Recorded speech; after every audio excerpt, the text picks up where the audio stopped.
क्या पढ़ना है? समरेख सदिश। अब देखो, अब ये समरेख, हाँ समरेख, अरे संरेख समरेख सब एक ही चीज होती है, एक ही रेखा में हो, समान रेखा में हो। यानी ऐसे सदिश जैसे संपाती रेखाएं नहीं पढ़े थे क्लास 10th में, संपाती रेखाएं, अगर उसे वेक्टर के फॉर्म में लिख ले तो उसे समरेख सदिश कहा जाएगा। मतलब जैसे देखो, ये आपका वेक्टर हो गया, कोई मान लो ए है, उसका परिमाण और दिशा यही है। अब इसी लाइन में यहाँ वेक्टर बी मैं लिख दूँ तो ए और बी एक ही दिशा में है, एक ही रेखा में है। ए और बी क्या है? संरेख हैं, जिस सभी की प्रारंभिक बिंदु ओ ही है। क्या है? ओ ही है, इनिशियल पॉइंट सबका ओ ही है ना। ओ बी और ओ ए, ओ बी तथा ओ ए क्या हैं? समरेख हैं। समरेख को क्या कहते हैं? कोलिनियर। क्या कहते हैं? कोलिनियर वेक्टर हो गया। ठीक है, अच्छा कोलिनियर यानी समरेख के लिए ये शर्त नहीं है कि एक ही रेखा में हो, नहीं। हाँ, अगर वो दोनों की दिशा समान है, दोनों की दिशा समान है और एक दूसरे के समांतर हैं, तब भी इसे क्या बोलेंगे? समरेख ही बोलेंगे। क्या समझे? आया ना? अब भी ये समरेख ही हैं भाई। समरेख सदिश का मतलब दोनों का दिशा समान होना चाहिए। तो दो समांतर रेखाएं हैं तो दोनों का दिशा क्या रहेगा? समान ही रहेगा। यानी दो रेखाओं के बीच, दो रेखा नहीं, दो सदिशों के बीच का अगर एंगल 0 है तब भी वो समरेख या समदिश हो जाएंगे। और या दोनों एक ही रेखा में काम कर रहे हैं तब भी तो एक दूसरे के समांतर ही होंगे, तब भी वो समरेख या समदिश सदिश कहा जाएगा। समझ में आ गया कि नहीं? बोलो, नहीं समझ में आया? एक ही रेखा में दो वेक्टर काम करें, दोनों का परिमाण अलग अलग हो सकता है परंतु दिशा समान होना चाहिए। हाँ, अगर दोनों एक ही रेखा में नहीं काम कर रहे हैं, अलग अलग रेखाओं में काम कर रहे हैं तो दोनों समांतर और समान दिशा में होने चाहिए। और कहीं अगर दोनों का परिमाण बराबर हो गया तो बोलो जी, ओ ए और ओ बी की दिशा भी समान है और परिमाण भी बराबर है, तब उसे समान सदिश क्या कहा जाएगा? समान सदिश कहा जाएगा। अब समझना, समरेख और समान सदिश में डिफरेंस है। क्या डिफरेंस है? इक्वल वेक्टर में दोनों का परिमाण और दिशा समान होगा, मगर समरेख में परिमाण समान नहीं होगा, बस दिशा समान होगा। अब समझ में आया?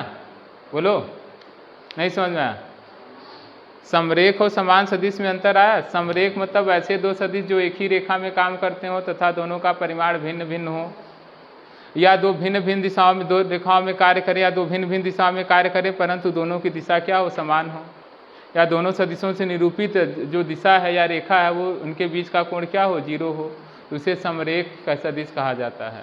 और समान सदिश में क्या रहेगा? दिशा भी समान रहेगा और परिमाण भी समान हो जाएगा, मैग्नीट्यूड भी सेम हो जाएगा, तो उसे क्या? इक्वल वेक्टर या समान सदिश कहा जाता है। हो गया ना? फिगर बना लो समरेख सदिश का।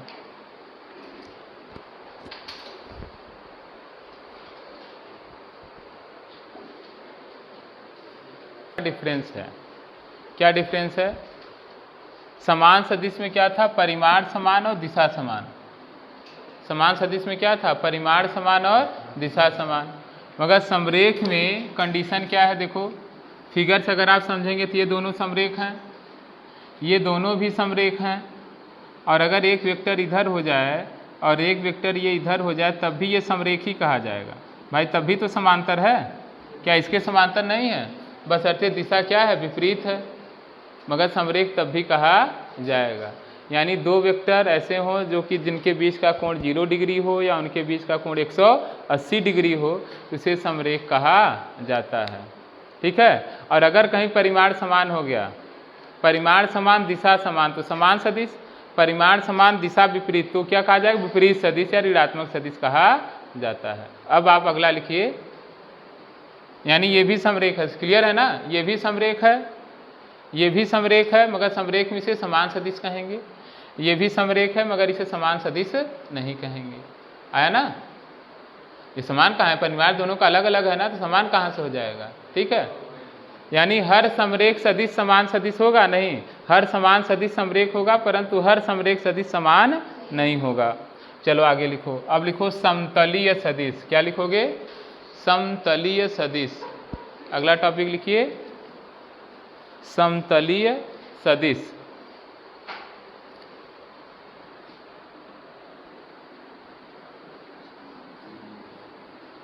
समतलीय सदिश। देखो नाम से ही क्लियर है, समतलीय सदिश का मतलब क्या हो गया? इसे बोलते हैं कोप्लैनर। क्या बोलते हैं? को, और प्लेन मतलब समझ रहे हो ना, तो कोप्लैनर इसे कहा जाता है। ठीक, जो एक ही समतल में काम करे, ऐसे सदिश जो एक ही समतल में काम करे। एक ही समतल का मतलब क्या हुआ? जैसे मान लो यहाँ पे मैं एक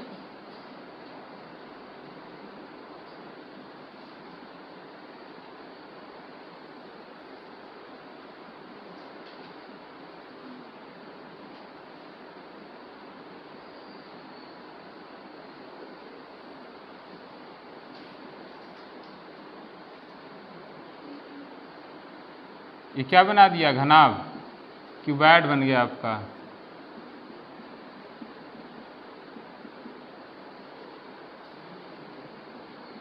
अब देखो इसमें कह रहा है कि समतलीय सदिश दर्शाना है, तो समतल आपको बी सी ई एफ दिख रहा है कि नहीं?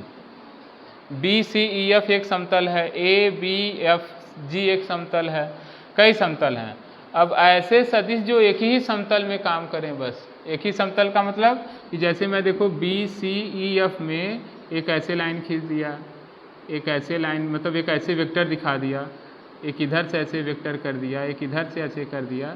इन सभी सदिशों को मान लो ये वेक्टर ए है, ये वेक्टर ए है, ये बी है, ये सी है, ये क्या है? डी है।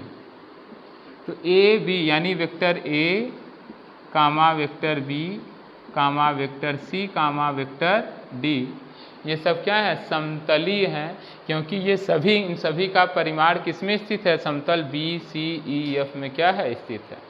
या सब छोड़ो, इसे न समझ कि जैसे ये बोर्ड एक समतल है कि नहीं, इस बोर्ड में मैं एक वेक्टर इधर बना दूं, इस वेक्टर को इधर बना दूं, इधर बना दूं, ऐसे हजारों वेक्टर बना दूं, तो ये सभी क्या हैं?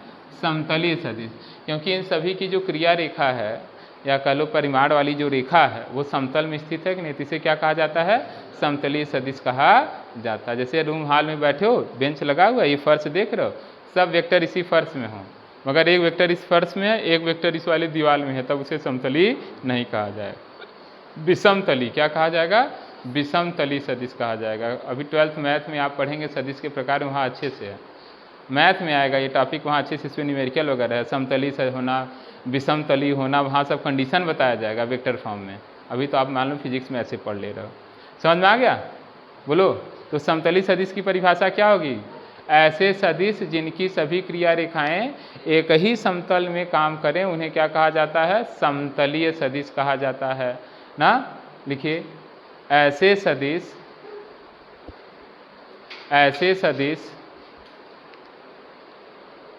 जिनकी सभी क्रिया रेखाएं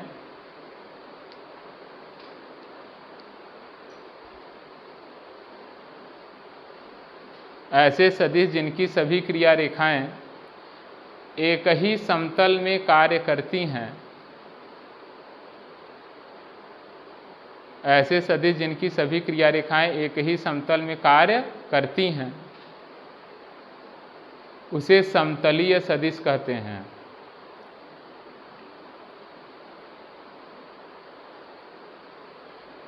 ऐसे सदिश जिनकी सभी क्रिया रेखाएं एक ही समतल में कार्य करती हैं, उसे समतलीय सदिश कहते हैं। जैसे चित्र में vector A B C D समतलीय है, जैसे चित्र में vector A B C D समतलीय है। फिगर बना लीजिए।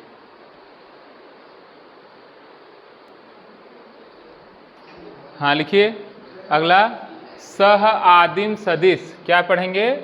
सह आदिम सदिश।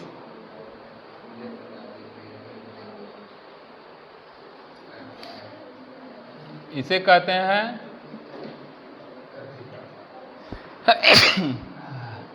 को इनिशियल। क्या कहते हैं? को इनिशियल। ठीक है, को इनिशियल वेक्टर लिख लो। सह आदिम सदिश को क्या कहा जाता है? को इनिशियल वेक्टर। यहाँ पे क्या लिखेंगे? सह आदिम। क्या लिखेंगे? सह आदिम सदिश। आदि, हाँ, सह आदिम। अच्छा, आदि, आदि का मतलब क्या होता है? प्रारंभ। आदि मानव नहीं कहते, मतलब प्रारंभ काल के मानव। ऐसे सह आदिम सदिश का मतलब हुआ कि ऐसे सदिश जिनका प्रारंभिक बिंदु एक ही हो। सभी का इनिशियल पॉइंट, प्रारंभिक बिंदु क्या हो? एक ही हो। मतलब जैसे यहाँ देखो, मैं वेक्टर ए ले गया, यहाँ से वेक्टर बी ले गया ना, और यहाँ से मैं क्या ले गया? सी। इसे क्या कहते हैं? डी। इसे क्या कहते हैं? ई। यानी सभी वेक्टर जो हैं ए बी सी डी ई, ये क्या है? सह आदिम है, क्योंकि सबका जो प्रारंभ हो रहा है वो कहाँ से हो रहा है? ओ से। कहाँ से हो रहा है? ओ से। समझ में आ गया कि नहीं? तो सह आदिम किसे कहते हैं? ऐसे सदिश जिनका प्रारंभिक बिंदु क्या हो? एक ही हो, या जो एक ही बिंदु से निकलते हों, उसे क्या कहा जाता है? सह आदिम सदिश कहा जाता है। लिखिए, ऐसे सदिश जिनका प्रारंभिक बिंदु समान हो। ऐसे सदिश जिनका प्रारंभिक बिंदु समान हो,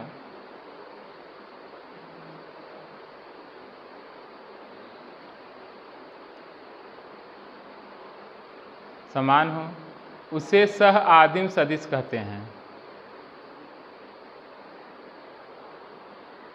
ऐसे सदिश जिनका प्रारंभिक बिंदु समान हो, उसे सह आदिम सदिश कहते हैं।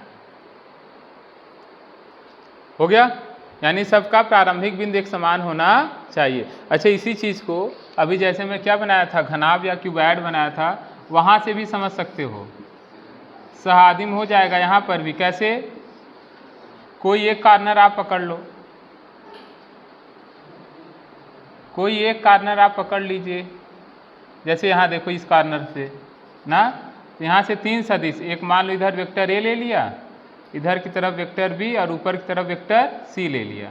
इन सभी का प्रारंभिक बिंदु क्या है? यही है ना। तो ए बी सी क्या हो जाएंगे? सह आदिम। क्या कहे जाएंगे? सह आदिम कहे जाएंगे। फिगर बना लो, फिगर बनाओ जल्दी से, उसके बाद लास्ट लिखा जाए कोटर्मिनस। तो लिखिए आगे। अब अगला वेक्टर क्या लिखेंगे? सह शीर्ष। क्या लिखेंगे? सह शीर्ष सदिश, जिसे क्या कहा जाता है? कोटर्मिनस। क्या कहा जाता है? कोटर्मिनस वेक्टर। क्या कहा जाता है? कोटर्मिनस वेक्टर कहा जाता है। कोटर्मिनस वेक्टर में क्या होगा कि जितने भी सदिश हैं, जितने भी कोटर्मिनस होंगे, सभी का जो हेड होगा, शीर्ष, वो सबका एक ही जगह पे रहेगा। अब समझ में? जैसे उसमें सबका पूछ एक जगह था, ऐसे इसमें सभी का शीर्ष कहाँ रहेगा? एक ही जगह पे रहेगा। ऐसे सदिशों को क्या कहा जाएगा? कोटर्मिनस। क्या कहा जाएगा? समझ में आया? ऐसे सदिश लिख लो जिनमें सभी का शीर्ष एक ही बिंदु पर हो, उसे कोटर्मिनस सदिश कहा जाता है, या सहशीर्ष सदिश कहा जाता है। ऐसे सदिश जिनमें सभी का हेड या शीर्ष एक ही जगह पे हो, प्रतिच्छेद करे। ऐसे सदिश जिनमें सभी का शीर्ष एक ही बिंदु पर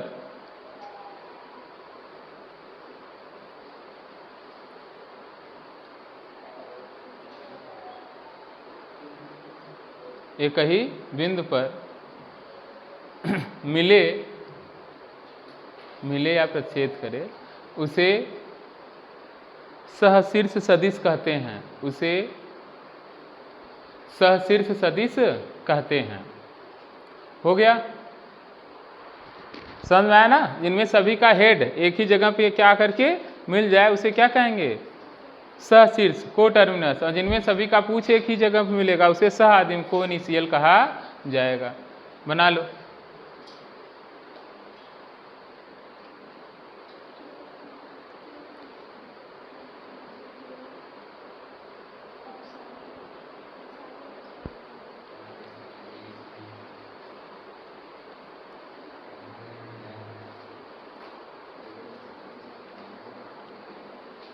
कर लिए। अब हम लोग स्टार्ट करेंगे, एक नए वेक्टर के बारे में पढ़ेंगे जिसे कहा जाता है शून्य सदिश। क्या कहा जाता है? शून्य सदिश, जीरो वेक्टर। अगला हेडिंग डालिए, लिखिए शून्य सदिश जीरो वेक्टर।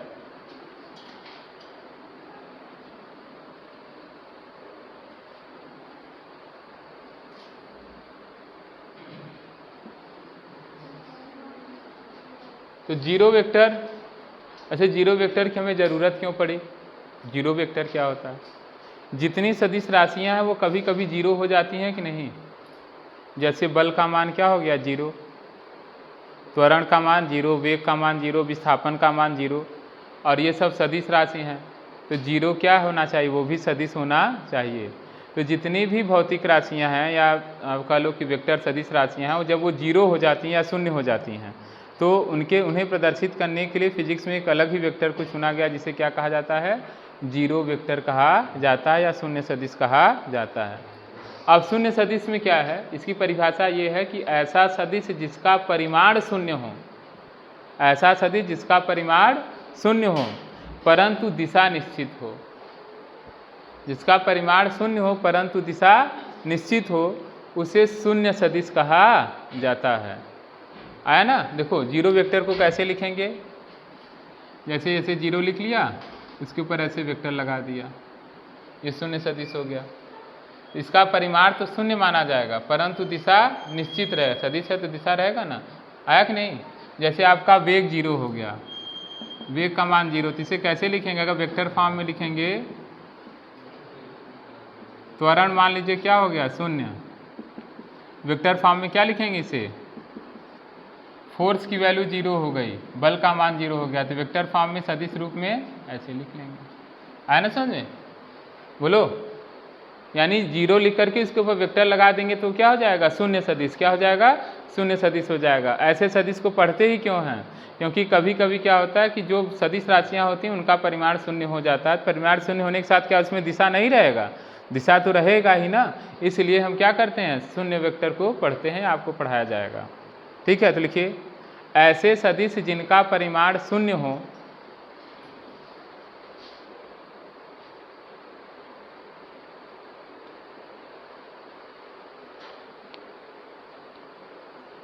तथा दिशा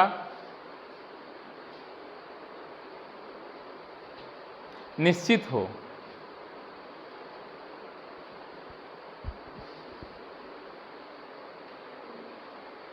एवं स्वैच्छिक हो। निश्चित एवं स्वैच्छिक, आर्बिटरली उसे बोलते हैं, यानी स्वेच्छा से जो चाहो ले लो। निश्चित एवं स्वैच्छिक हो, एवं स्वैच्छिक हो। आ रहा है ना? स्वैच्छिक मतलब समझते हैं ना? स्वेच्छा से जो ले लोगे वही रहेगा, आर्बिटरली उसे बोला जाता है। ठीक है, उसे शून्य सदिश कहते हैं तथा इसे जीरो वेक्टर से प्रदर्शित करते हैं। जैसे ये सब लिख लो जो लिखा हूँ, तथा इसे जीरो वेक्टर से प्रदर्शित करते हैं।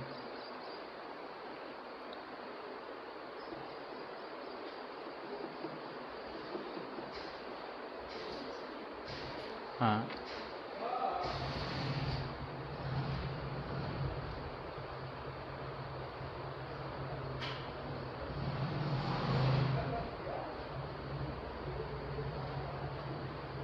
कर लिए? अब लिखिए शून्य सदिश के गुणधर्म, या ये जाने दो, बहुत ज़्यादा इंपॉर्टेंट नहीं है। शून्य सदिश के गुणधर्म में आपको पकाएगा ये, बस क्या कर रहा है कि मान लो कोई वेक्टर है, उसमें जीरो वेक्टर जोड़ देंगे तो कौन सा वेक्टर आएगा? वही वेक्टर आएगा। कोई वेक्टर है उसमें जीरो से गुणा कर देंगे तो वो भी क्या हो जाएगा? जीरो वेक्टर हो जाएगा। अगर मान लीजिए दो वेक्टर समान है, ए बराबर बी है, उनका अंतर करोगे तो जीरो वेक्टर आ जाएगा। ऐसे करके क्या कर रहा है? गुण बता रहा है। ठीक है, तो वो कोई आप नॉर्मली जैसे जीरो का गुण नहीं जानते हो वैसे शून्य सदिश का गुण हो जाएगा। अब नया टॉपिक आप लिखिए, सदिश में वास्तविक संख्याओं का गुणनफल। अगला हेडिंग लिखिए, सदिश में, अगला हेडिंग लिखो जल्दी से, बहुत छोटे छोटे टॉपिक है ना ये सभी। सदिश में वास्तविक संख्याओं का गुणन।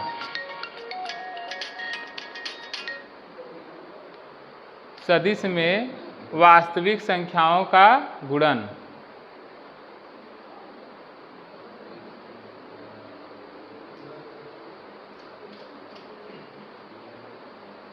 अब देखो एकदम सिंपल सा तरीका है कि मान लो कोई सदिश आप ले लिए ना, यानी कोई वेक्टर दिया है और अगर इसमें हम किसी नंबर से गुणा कर देते हैं तो इसका क्या मतलब होता है, कैसे गुणा करेंगे। भाई सदिश का अलग ही कहानी चलेगा ना, उसे बीजगणितीय नियम से आप नहीं कर सकते हैं।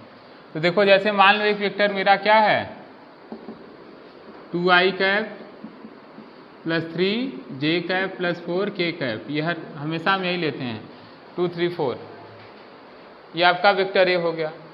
अब हमें क्या निकालना है 5 वेक्टर ए, यानी उस वेक्टर में वास्तविक संख्या 5 से क्या कर देना है, गुणा कर देना है। तो कैसे लिखोगे 5 into 2i cap 3j cap plus 4k cap, अंदर गुणा कर लो 10i cap 15j cap plus 20k cap, हो गया ना। यानी जैसे नॉर्मली हम गुणा करते हैं, यानी जब भी हम किसी सदिश में, किसी भी सदिश में हम किससे गुणा करेंगे, किसी वास्तविक संख्या से क्या करेंगे, गुणा करेंगे। तो ऐसे कंडीशन में उस वास्तविक संख्या का i के साथ, j के साथ और k के गुणांकों के साथ गुणा हो जाएगा। बस यही क्या है, किसी सदिश में वास्तविक संख्या का गुणन है। आप कहोगे सर ये कौन सी बात आप बता रहे हैं, तुम्हें पहले से पता था। भाई बुक बता रहा था, हमें भी बताना पड़ रहा है। हाँ, और इसका एक गुण है, क्या है गुण, जो इसका परिमाण होगा, जो इसका परिमाण होगा वो पहले वाले का कितना गुना हो जाएगा, m गुना, कितना गुना हो जाएगा, m गुना हो जाएगा। जैसे समझो इसका परिमाण कितना है √29। अब देखो इसका गुण, देखो ध्यान समझना, इसका मैग्नीट्यूड निकालो और इसका मैग्नीट्यूड निकालो, दोनों का निकालोगे, परिमाण निकालो दोनों का।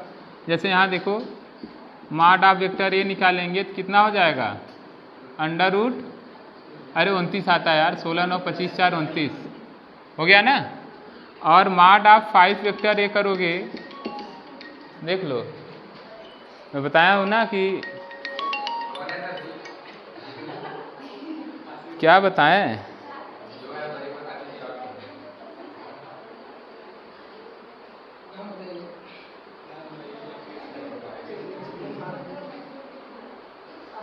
चलिए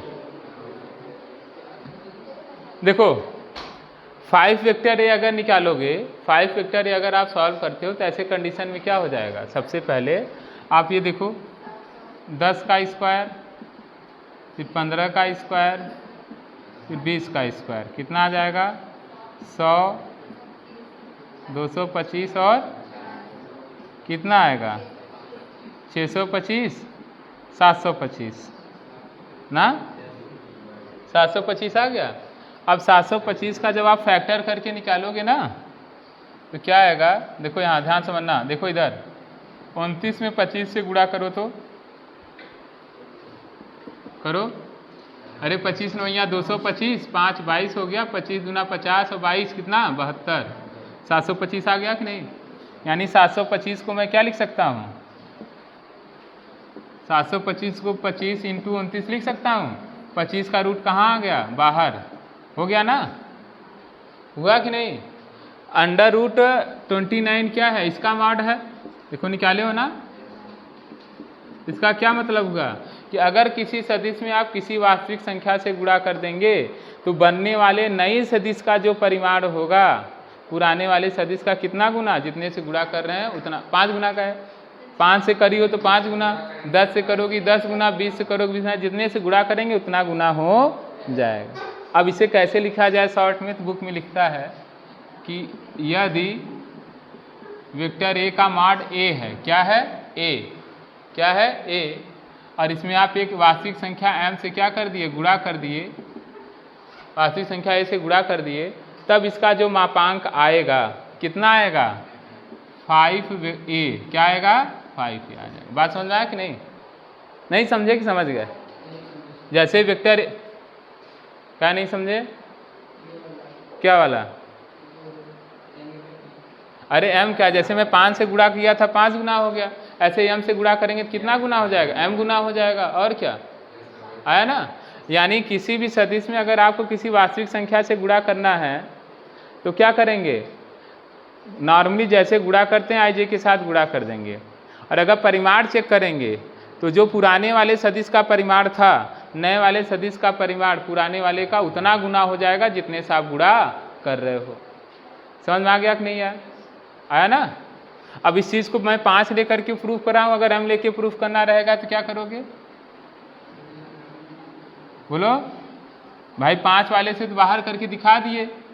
उसके लिए आप क्या करेंगे? देखिए, वेक्टर ए मानेंगे आप ai plus bj plus ck cap ना। इसका मॉड निकालो, इसका मॉड निकालोगे अंडर रूट क्या आएगा, a square plus b square plus c square. इसे इक्वेशन 1 मानो। अब उसके बाद क्या लिखोगे, m वेक्टर a, क्या लिखोगे, m ब्रैकेट में ai plus bj plus ck cap. आप अंदर मल्टीप्लाई कर लोगे तो क्या हो जाएगा, m a plus m a i cap m b j cap m c k cap. अब mod of m vector a निकालोगे तो अंडर रूट क्या हो जाएगा, my square m b square plus m c square. m square बाहर हो जाएगा, a square plus b square plus m बाहर आ गया, under root a square plus b square plus c square. हमें क्या मिल रहा है, mod of m vector a बराबर m अंडर रूट, अच्छा under root a square plus b square plus c square, ये है ना।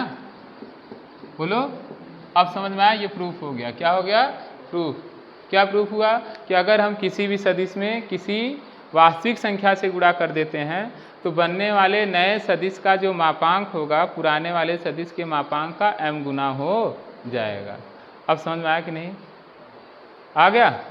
बोलो, तो चलो लिखो, किसी भी सदिश में वास्तविक संख्या का गुणा साधारण बीजगणित के नियम से होता है। देखिए, किसी भी सदिश में वास्तविक संख्या का गुणा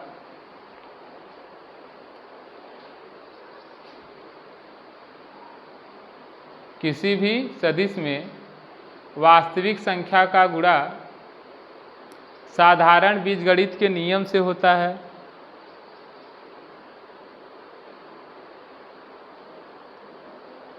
साधारण बीजगणित के नियम से होता है।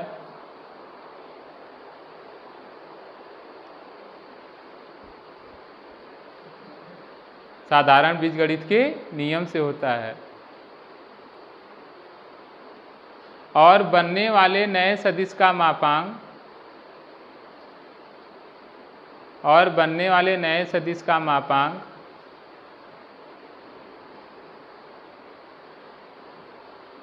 नए सदिश का मापांक पुराने सदिश का m गुना हो जाता है। पुराने सदिश के मापांक का, बनने वाले नए सदिश का मापांक पुराने सदिश के मापांक का m गुना हो जाता है। बनने वाले नए सदिश का मापांक पुराने सदिश के मापांक का m गुना हो जाता है। हो गया? समझ में आ गया ना? यानी नॉर्मल जैसे हम करते हैं वैसे ही करते चले जाएंगे। ये कॉन्सेप्ट याद रखना। ये फार्मूला आपका बन गया, m वेक्टर a बराबर mod of m vector a बराबर m बाहर हो करके मॉड ऑफ वेक्टर a हो जाएगा। इसका यूज होगा, सिद्ध करो दोनों सदिश एक दूसरे के क्या हैं, समांतर हैं, तो वहाँ हम इस नियम का यूज करेंगे। ध्यान रखिएगा इस चीज़ को, ठीक है ना? कर लीजिए, जल्दी से करिए। नहीं समझ में आ रहा है? चलो, ये एग्जाम में आएगा सदिशों का संयोजन। अच्छा सुनो, बात नहीं, 10th में आप क्या पढ़े थे? प्रतिरोधों का संयोजन पढ़े थे, श्रेणी क्रम और समांतर क्रम पढ़े थे ना, पैरेलल ऑफ सीरीज। अच्छा, उस श्रेणी और समांतर क्रम में क्या निकालते थे? एक टर्म निकालते थे जिसका नाम था तुल्य प्रतिरोध, इक्विवेलेंस रेजिस्टेंस। तो तुल्य प्रतिरोध का मतलब क्या होता था? किसी भी चीज़ का तुल्य प्रतिरोध जो आप समझे थे क्लास 10th में इलेक्ट्रिसिटी में, विद्युत में, वो तुल्य क्या बताता था कि कई प्रतिरोध मिल करके, हाँ नहीं, कई प्रतिरोध मिल करके बैटरी से जितनी धारा ले रहे हैं, क्या बताया था मैं, बैटरी से जितनी धारा कई प्रतिरोध मिल करके ले रहे हैं, उतनी ही धारा अकेले जो लेता है रेजिस्टेंस, वो इन सभी का क्या होता है, तुल्य होता है, था ना। तो आप क्या पढ़े थे, R बराबर R1 plus R2 plus R3, 1/R बराबर 1/R1 plus R2 plus R3 ना, ये सब पढ़े थे। ऐसे सेम टू सेम वेक्टर में कहानी आ जाता है। कैसे, जैसे यहाँ देखो,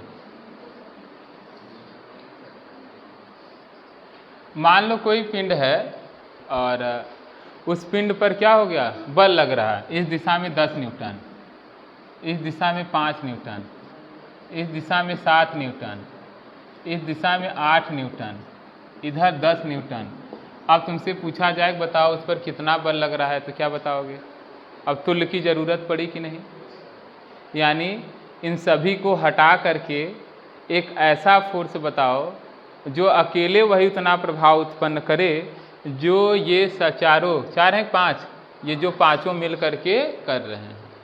बात समझना, मतलब किसी व्यक्ति को पहुंचो और 5 लड़के मिल करके मारें, 5 लड़के मिल करके, 10 न्यूटन कोई पकड़ करके शर्ट इधर खींच रहा है, 7 न्यूटन कोई कॉलर पकड़ के उधर खींच रहा है, 8 न्यूटन ये वाला बाल पकड़ के उधर खींच रहा है, 10 न्यूटन पीछे से टी शर्ट पकड़ के खींच रहा है, ये 5 न्यूटन एक पैंट खींच रहा है बेचारे का, समझे ना।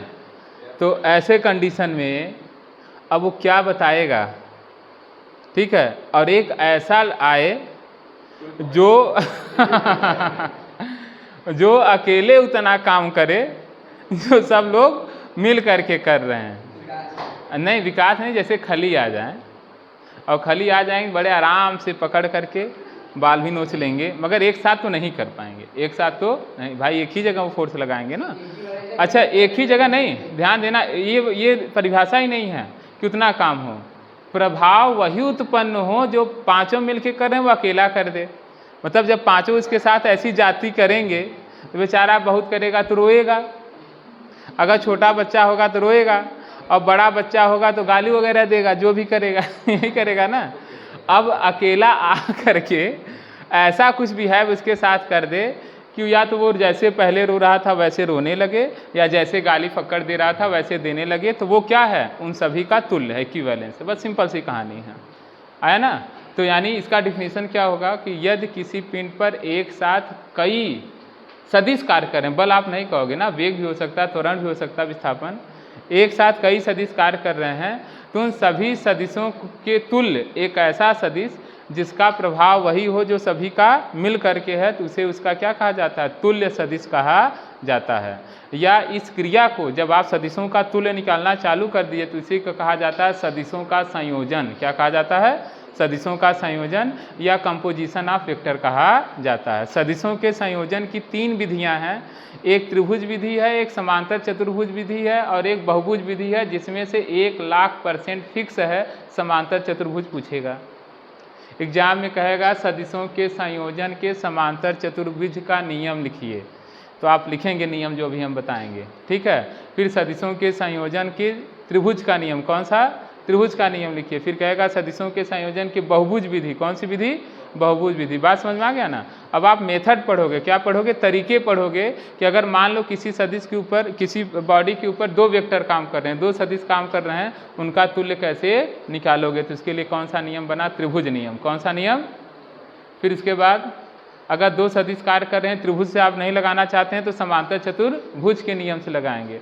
और मान लीजिए इसके ऊपर कई सदिश कार्य कर रहे हैं तो बहुभुज विधि। कौन सी विधि, बहुभुज विधि का आप कर लेंगे। समझ में आ गया ना। तो हेडिंग डाले, लिखिए सदिशों का संयोजन, ये लिखे थे, इसे लिखेंगे कंपोजिशन ऑफ वेक्टर। लिख लो, क्या लिखोगे, कंपोजिशन